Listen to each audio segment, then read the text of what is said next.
এটাই হচ্ছে সে ঐতিহাসিক জাবালে রহমত। আমরা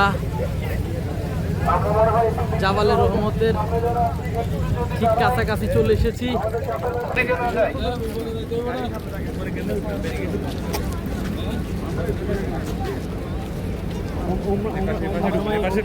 हिंदी खाली नहीं हिंदी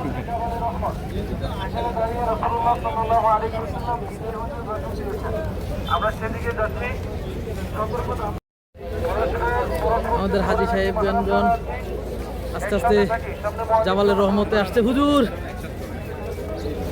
সবাই আসেন, সবাই আসেন, ষোলো ষোলো হাঁটবেন।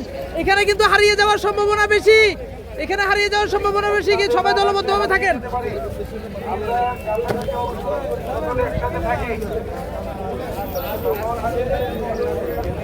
সে ঐতিহাসিক জাবালের রহমত।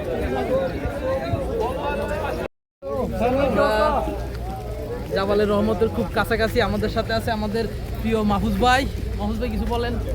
আলহামদুলিল্লাহ, আমরা জাবাল রহমত আজকে জিয়ারতের উদ্দেশ্যে এসেছি।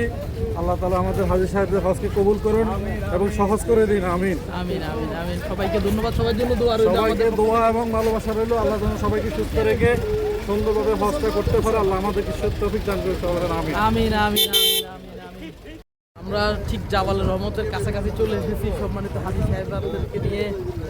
আমাদের সাথে খুব প্রফুল্লভাবে আমাদের হাজীগণ আজকে জিয়ারায় আছে। আমাদের সাথে উপস্থিত আছেন আমাদের অত্যন্ত প্রিয় হাজী আমাদের আগা ভাই। ভাই বলেন। মাশাআল্লাহ, আরাফাত ময়দানে আসলাম, ভালো লাগলো। নোবেল, তোমাকে অনেক অনেক ধন্যবাদ এত সুন্দর একটা জায়গা আমাদেরকে দেখার সুযোগ করে দেওয়ার জন্য। সকল হাজী সাহেবদেরকে ধন্যবাদ। হজের সফরটা কেমন লাগছে? আলহামদুলিল্লাহ।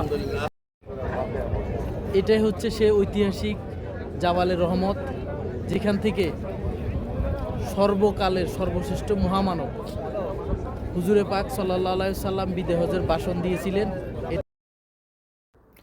জাবালে রহমত বা শান্তির পাহাড়। আমরা আজকে যেই দৃশ্যটি দেখতে পাচ্ছি, এটি একটি ঐতিহাসিক পাহাড়। এটা হচ্ছে জাবালে রহমত নামে খ্যাত। এই জাবালের রহমত থেকেই সর্বকালের সর্বশ্রেষ্ঠ মহামানব হযরত মুহাম্মদ সাল্লাল্লাহু আলাইহি ওয়াসাল্লাম বিদায় হজের ভাষণ পরিচালনা করেছিলেন।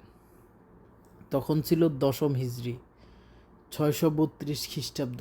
হজের জন্য মুহাম্মদ সাল্লাল্লাহু আলাইহি ওয়াসাল্লাম মক্কার আরাফার মাঠে অবস্থান করেছেন।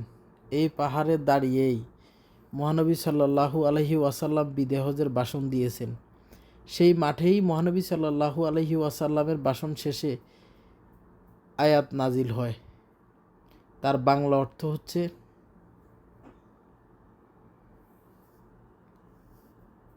আজ তোমাদের জন্য তোমাদের দিন ইসলামকে পূর্ণাঙ্গ করে দিলাম, তোমাদের প্রতি আমার অনুগ্রহ সম্পূর্ণ করলাম এবং ইসলামকে তোমাদের জন্য দিন হিসেবে মনোনীত করলাম। সূরা মায়েদা আয়াত 3।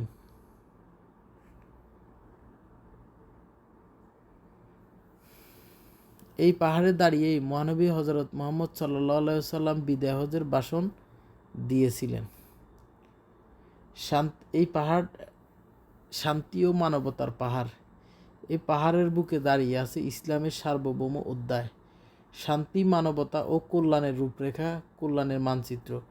প্রতি বছর জিলহজ মাসের 9 তারিখে সেই পাহাড় থেকে বিশ্বময় ছড়িয়ে পড়ে শান্তির বার্তা, কল্যাণের জয়ধ্বনি। হযরত মুহাম্মদ সাল্লাল্লাহু আলাইহি ওয়াসাল্লামকে আল্লাহ তাআলা সারা বিশ্ববাসীর জন্য রহমত স্বরূপ প্রেরণ করেছেন। আর মানবতার নবী সাল্লাল্লাহু আলাইহি ওয়াসাল্লাম, দয়ার নবী সাল্লাল্লাহু আলাইহি ওয়াসাল্লাম শেষ ভাষণও এই জাবালের রহমত থেকে দিয়েছিলেন। তাই বলি, এই পাহাড় আমাদের শান্তির ঠিকানা। কি মন্ত্র মধুর আছে এই ভাষণে।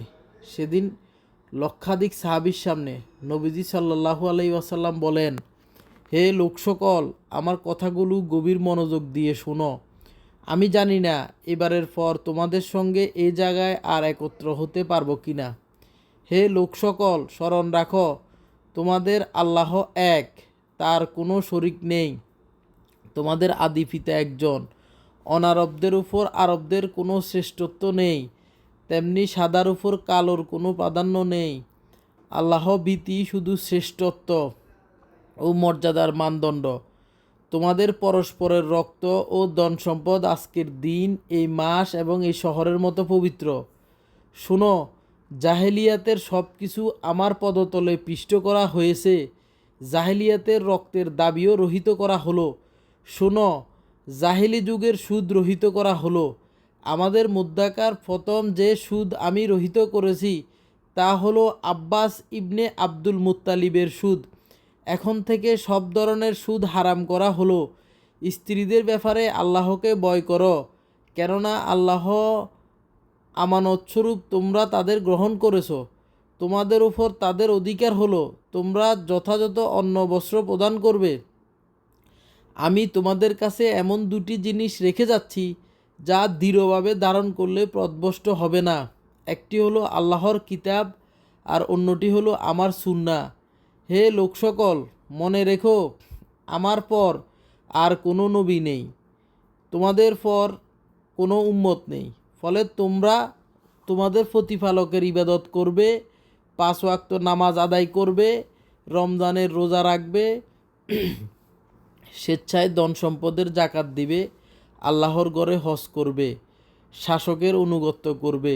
যদি তোমরা এসব পালন করো তাহলে তোমাদের রবের জান্নাতে প্রবেশ করতে পারবে। সূত্র সুনানে ইবনে মাজাহ। হে লোক সকল, পিতার অপরাধে পুত্র দায়ী হবে না এবং পুত্রের অপরাধে কোনো পিতাকে দায়ী করা হবে না। আরাফার দিনের আমল। 1. হজের সময় আরাফার মাঠে অবস্থান করা ফরজ। আরাফার মাঠে অবস্থান না করলে হজ হবে না। রাসূলুল্লাহ সাল্লাল্লাহু আলাইহি ওয়াসাল্লাম বলেন, আল হাজ্জু আল আরাফা, মানে হচ্ছে আরাফাই হজ, আরাফাই হজ। আরাফার দিনকে বছরের শ্রেষ্ঠ দিন বলা হয়। মহানবী হজরত মুহাম্মদ সাল্লাল্লাহু আলাইহি সাল্লাম বলেন, আল্লাহর কাছে আরাফার দিনের তুলনায় উত্তম কোনো দিন নেই। আরাফার দিন ঈদ বা আনন্দ